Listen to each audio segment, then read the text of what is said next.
प्यारे मित्रों, पिछली कथा में आपने देखा कि कैसे एक नारी मन प्रेम की पराकाष्ठा पर कल्पना लोक की सैर कर रहा था। सहसा सत्यवती का ध्यान बहिर्मुखी हुआ। रथ के आगे आगे चलने वाला दल धीमा हो गया था और हस्तिनापुर का नगर द्वार दिखाई पड़ रहा था। लगता है कि हस्तिनापुर आ गया। जानते बूझते हुए भी सत्यवती ने अपने मन को विश्वास दिलाने का प्रयत्न किया। सत्यवती का मन जैसे अपने सारे विस्तार को अतीत में से समेट रहा था। इस समय वर्तमान बहुत महत्वपूर्ण था। दासराज का अपनी पुष्य पुत्री को क्षत्रिय राजा से ब्याहने का स्वप्न पूरा होने जा रहा था, किंतु सत्यवती ने तो इस प्रकार का कोई स्वप्न नहीं देखा था।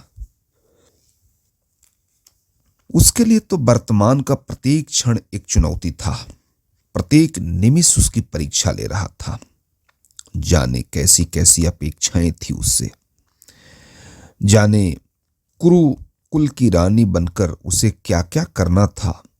आश्वासन था तो यही था कि राजा शांतनु उसे देख चुके थे, उसे पसंद कर चुके थे और याचना उनकी ओर से ही हुई थी।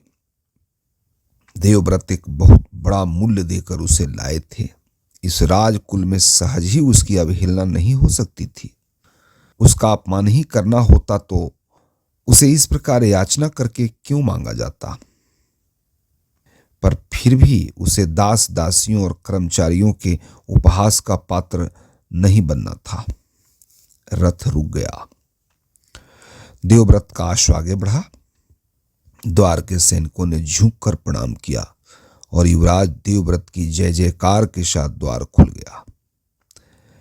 साथ है सैनिक सिमटकर एक टुकड़ी के रूप में सत्यवती के रथ के पीछे खड़े हो गए। नगर के भीतर से सजी धजी राजकन्याओं का एक दल प्रकट हुआ। उन्होंने युवराज की आरती उतारी और उनको तिलक लगाया। आगे आकर उन्होंने उत्सुक नेत्रों से सत्यवती को भी देखा। उसका भी स्वागत कर उस पर पुष्प वर्षा कर वे लौट गईं। देवव्रत ने आगे आगे नगर में प्रवेश किया। उनके पीछे पीछे सत्यवती का रथ था। मार्ग के दोनों ओर उत्सव के मांगलिक वेश में सज्जित सैनिक खड़े युवराज की जय के गगन भेदी उद्घोष कर रहे थे। दोनों ओर के भवनों की अट्टारियों पर स्त्रियां 16 श्रृंगार किए खड़ी अपनी उल्लसित हंसी के साथ साथ फूलों की पंखुड़ियां बिखेर रही थीं। सत्यवती ने ऐसा वैभवशाली नगर पहले नहीं देखा था, और यह तो नगर का वैभव था, राजा का वैभव कैसा होगा। और तभी सत्यवती ने अपने मन को पहचाना। वह शायद देवव्रत के वैभव, सत्ता और लोकप्रियता से आशंकित हो उठा था। ऐसा लग रहा था जैसे यह सब कुछ देवव्रत का ही था। सैनिक अपने युवराज को देखकर कितने प्रसन्न थे। लोगों के मन में कितना स्नेह था उसके लिए। जब लोगों को पता चलेगा कि सत्यवती के बाबा ने सत्यवती सौंप कर देवव्रत से उसके सारे अधिकार छीन लिए हैं, तो उनके मन में सत्यवती के लिए कैसा भाव जागेगा। सत्यवती हस्तिनापुर की महारानी बनने आई है, शायद इतने में भी किसी को आपत्ति न होती। महारानी बनकर सत्यवती देवव्रत का कुछ नहीं छीन रही थी, किंतु सत्यवती की संतान तो देवव्रत से उसका युवराजत्व छीन लेगी। यह राज्य देवव्रत का नहीं रहेगा, यह नगर देवव्रत का नहीं रहेगा। तो यह प्रजा सत्यवती और उसकी संतान के विरुद्ध खड़ी नहीं हो जाएगी। बाबा ने कहा था वह सत्यवती को देवव्रत जैसे समर्थ व्यक्ति को वंचित करने के लिए भेज रहे हैं। और यदि देवव्रत अपने अधिकारों के लिए अड़ जाए, उससे उसके अधिकारों को कौन छीन सकता है। सत्यवती की दृष्टि देवव्रत की पीठ पर टिक गई। यह वीर मूर्ति, उनका धनुष, उसका खड्ग, सत्यवती का मन अपनी असहायता पर रोने रोने को आ गया। रथ राजभवन के द्वार पर आकर रुक गया। दासियां रथ के नीचे उतर आईं। प्रासाद से निकलकर दास दासियों की एक पूरी सेना उनके स्वागत के लिए खड़ी हो गई। देवव्रत ने आकर हाथ जोड़कर निवेदन किया, माता पधारें, यह आपका प्रासाद है, आप विश्राम करें। अत्यंत सुंदर दासियों ने आगे बढ़कर हाथ जोड़े, देवी पधारें। सत्यवती रथ से उतर आईं। दासियां मार्ग दिखाती रहीं और वह चुपचाप आगे बढ़ती गईं। सब कुछ युवराज देवव्रत पर ही निर्भर है, सत्यवती का मन कह रहा था। वही उसका सबसे बड़ा सहायक हो सकता है और वही सबसे बड़ा विरोधी। पर बाबा ने उसे इसलिए कुरुकुल राजप्रसाद में नहीं भेजा था कि वह देवव्रत को अपना विरोधी बनाकर प्रत्येक अधिकार और सुख सुविधाओं से वंचित हो जाए। संध्या समय सत्यवती को एकदम अनमनी देखकर बाबा ने पूछा था कि क्या बात है सत्या, तुम इतनी उदास क्यों हो? अब देखिए, पुनः सत्यवती कल्पना लोक में आ गई है। हस्तिनापुर पहुंचने के बाद कल्पना में डूबी सत्यवती अपने बाबा से बात करती है। ओहो, अब हमारी बिटिया सोचने भी लगी है। बाबा हंसे थे। क्या सोच रही हो सत्या? यमुना तट पर इतने तपस्वी रहते हैं, वे लोग अपना सब कुछ छोड़कर अपने आप को तपा रहे हैं, और दूसरी ओर हम लोग हैं जो दिन भर सूर्योदय से सूर्यास्त तक नौका चलाना, यमुना में जाल डालना, मछली पकड़ना, उसे संभालना और फिर हाट में जाकर बेचना। हम एक प्रकार से अपने आप को तपा रहे हैं। बाबा ने चकित होकर उसे देखा तो सचमुच सत्या बड़ी हो गई है। वह तो बड़ी बड़ी बातें सोचने लगी है। पर तू यह सब क्यों सोचती है सत्या? मुस्कुराने के लिए सत्यवती को प्रयत्न करना पड़ा। बाबा, जानबूझकर नहीं सोचती। जैसे किसी भी हलचल से नदी में लहरें उठती है, वैसे ही किसी भी दृश्य या ध्वनि से मेरे मन में विचार उठते हैं। सोचती हूं कौन अधिक सुखी है, दिन भर मरते खपते हमारे केवट मछुए, या सब कुछ त्याग वनों में जा बैठे ये तापस सन्यासी। बाबा स्पष्ट रूप से चिंतित हो उठे थे। बेटी, न मैं बहुत बुद्धिमान हूं, न विद्वान और न चिंतक। मैंने तो जो सीखा है अपने जीवन से सीखा है। तुमने अपनी तुलना सन्यासियों से की है, किंतु मैंने आज तक अपनी तुलना राजाओं और राज परिवारों से की है। बाबा ने स्नेह भरी एक दृष्टि सत्यवती पर डाली। सुखी तो केवल राज परिवार हैं, उनके पास सब कुछ है, धन, संपत्ति, अधिकार, सेवक, सैनिक, शस्त्र, सब कुछ। हम वह सब प्राप्त करने का प्रयत्न कर रहे हैं। तपस्वी तो वे लोग हैं बेटी जो उपलब्धियों से निराश हो चुके हैं। उन्होंने सुख सुविधाएं प्राप्त करने का प्रयत्न ही छोड़ दिया है। उन्होंने शस्त्र डाल दिए हैं, संघर्ष त्याग दिया है, महासमर से मुख मोड़ लिया है। वे लोग जीवन से हार चुके हैं पुत्री। पर सत्यवती को तो अपना तपस्वी कभी भी हारा हुआ, उदास, परेशान, हताश नहीं लगा था।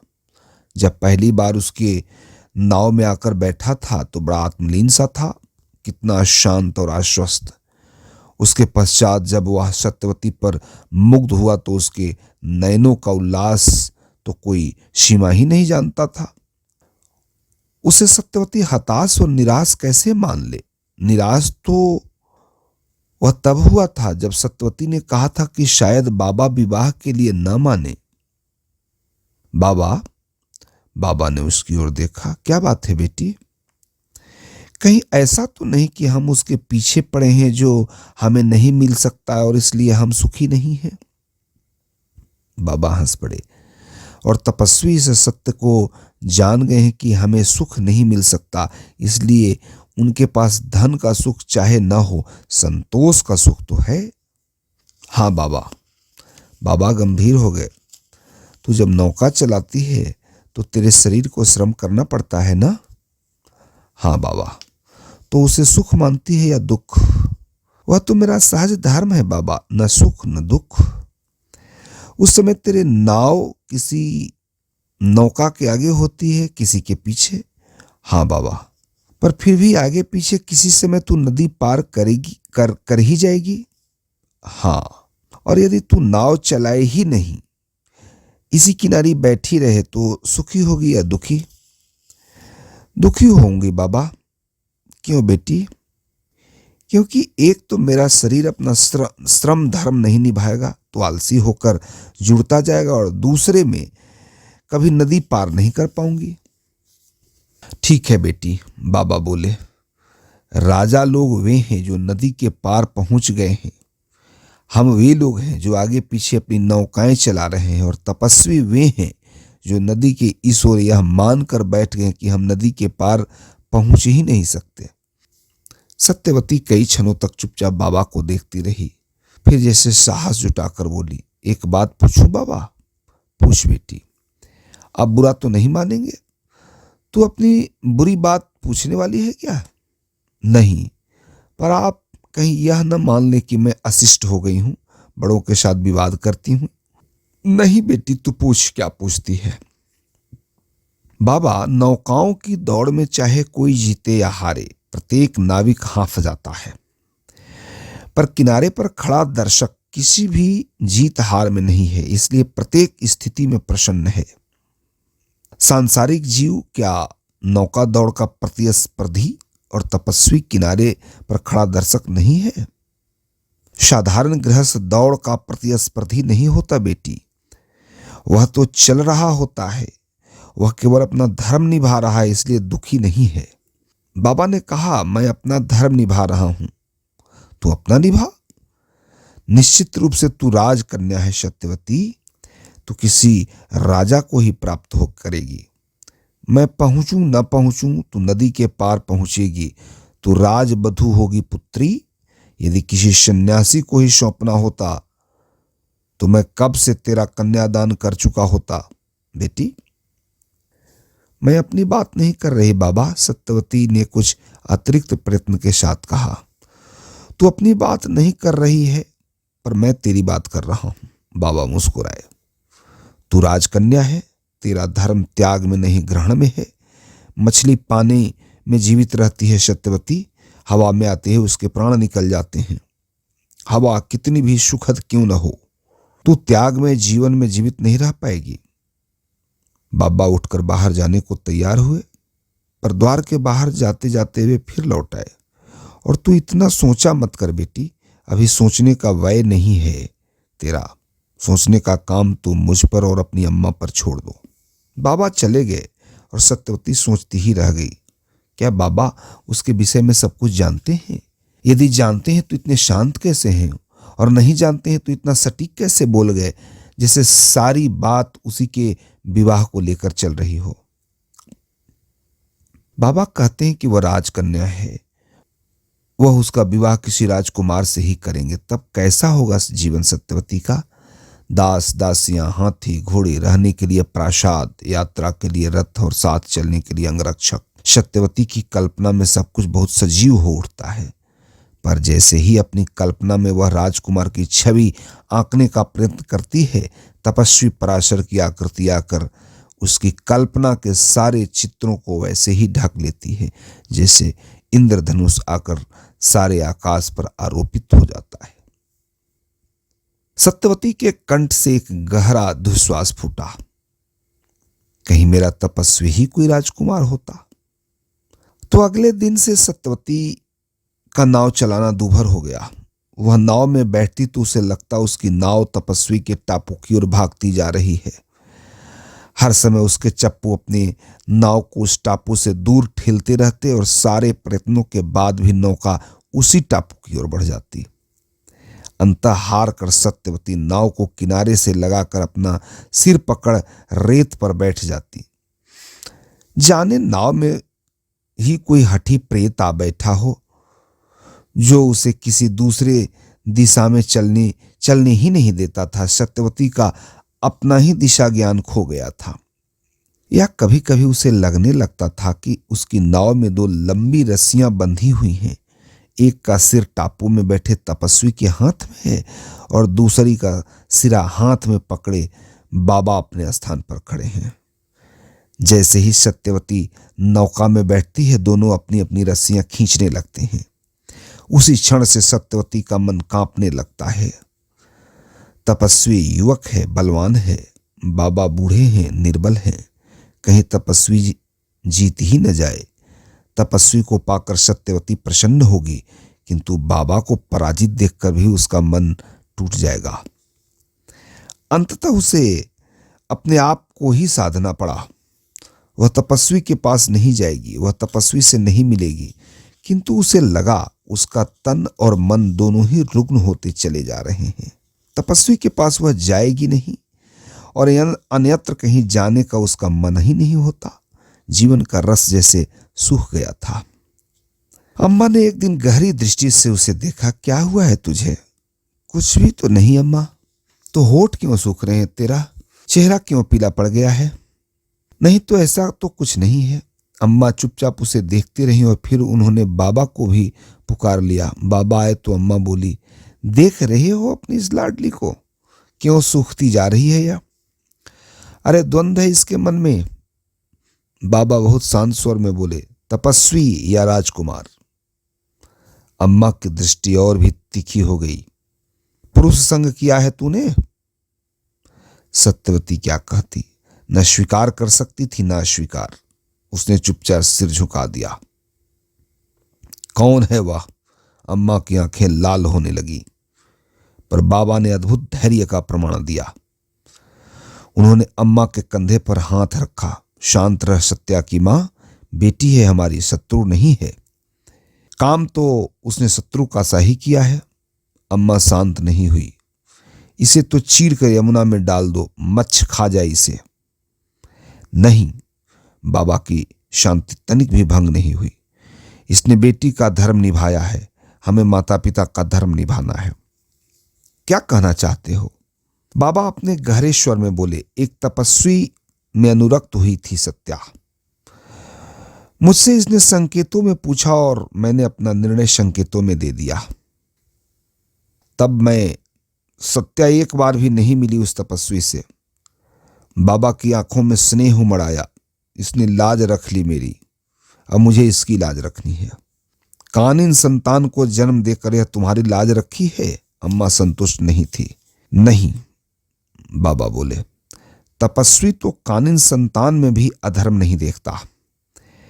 नहीं, वह गांधर्व विवाह को धर्म विरुद्ध मानता। पर अब क्षत्रिय राजा कानिन संतान के पक्ष में नहीं है। यदि सत्या का विवाह किसी राजकुमार से करना है तो इस तथ्य को अब छिपाना होगा। सत्या तपस्वी की भार्या नहीं बनेगी, कन्या ही रहेगी। यह सब कुछ मानकर सत्या ने मेरी लाज नहीं रखी। अम्मा कुछ नहीं बोली, पर उसके हाव भाव बता रहे थे कि वह बाबा से सहमत नहीं है। बाद की सारी व्यवस्था बाबा ने स्वयं ही कर दी थी। प्रसव के बहुत पहले ही वह अपने ग्राम से हट गई थी। प्रसव तपस्वी के उस टापू में हुआ था और सत्यवती ने अपने हाथों से वह बालक अपने तपस्वी ऋषि पराशर को सौंपा था। इसका ध्यान रखना। तपस्वी के मुखड़े पर अब वह बावरापन दिखाई नहीं देता था, न सत्यवती का सानिध्य उसे उन्मादी बनाता था। इस अवधि में जहां इधर सत्यवती ने अपने आप को साध लिया था, उधर तपस्वी ने भी स्वयं को कस लिया लगता था। तपस्वी ने बड़ी स्निग्ध मुस्कान बिखेरी थी। शिशु पर निश्चिंत रहो, तुम्हें नहीं मिली तो अब मेरा सब कुछ यही है, कृष्ण द्वैपायन। सत्यवती ने एक दृष्टि बालक पर डाली। उसकी सोई सोई गंभीर सी आंखें, उसका वह श्यामल वर्ण, हल्के हरुण होठ और आकर्षक मुस्कान। फिर तपस्वी की ओर देखा। इसे कानिन संतान मारकर धिक्कारोगे तो नहीं? तपस्वी मुस्कुराया, जैसे सत्यवती ने कोई पागलपन की बात कह रही हो। सृजन पुण्य है देवी, सृष्टि का लक्ष्य ही सृजन है। सृजन में सहायक होकर हम सृष्टा की आज्ञा का पालन करते हैं। धरती में जब भी कोई पौधा जन्म लेता है तो क्या हमने कभी सोचा कि इसके जन्म से पूर्व सामाजिक विधि विधान का पालन किया गया अथवा नहीं? हम प्रत्येक पौधे का स्वागत करते हैं क्योंकि वह सृष्टा की मुस्कान है। और यह तो मानव संतान है। पराशर ने स्नेह से शिशु के माथे पर हाथ रखा। तो हमारा समाज उसे क्यों बुरा मानता है? सत्यवती पूछे बिना नहीं रह सकी। तपस्वी की मुस्कान को परे धकेल आवेश की आभा झलकी। प्रभु की धरती को क्षत्रिय राजा न केवल आपस में बांट लेना चाहते हैं, वरन अनंत काल तक उसे अपनी संपत्ति बनाए रखना चाहते हैं। जब तक धरती रहेगी तब तक वह जीवित नहीं रह सकते, इसलिए उसे अपने उत्तराधिकारियों को सौंपने से पहले प्रमाणित कर लेना चाहते हैं कि उत्तराधिकारी उनका वैध आत्मज है और संतान है। पराशर की मुस्कान ने उनके आवेश को जीत लिया। तपस्वी के पास क्या है देवी, जिसे सौंपने के लिए वह प्रकृति की प्रक्रिया में अपना विधान अड़े? सृष्टि प्रकृति का विधान है, मनुष्य का विधान तो उसका अहंकार है। सत्यवती चुपचाप खड़ी अपने तपस्वी को देखती रही। कैसा महान है यह तपस्वी! संकीर्णता और संकुचितता का नाम भी नहीं, उदार जैसे कि आकाश। बड़ी देर के बाद इतना ही पूछ पाई, मुझसे रुष्ट तो नहीं हो ना? तपस्वी फिर मुस्कुराया। तुम मिलती तो गृहस्थी बसती, न मिली तो साधना विकसी। तपस्वी के लिए तो सब और उपलब्धि ही है, वंचना कहीं है नहीं। सत्यवती लौट आई और आज तक एक क्षण के लिए भी भूल नहीं पाई उसका तपस्वी उसे इसलिए नहीं मिला क्योंकि वह राजकुमार नहीं था। उसका नन्हा कृष्ण द्वय पावन उसे छूट गया क्योंकि राजा कानिन पुत्र को स्वीकार नहीं करता, ऋषि ही स्वीकार कर सकता है।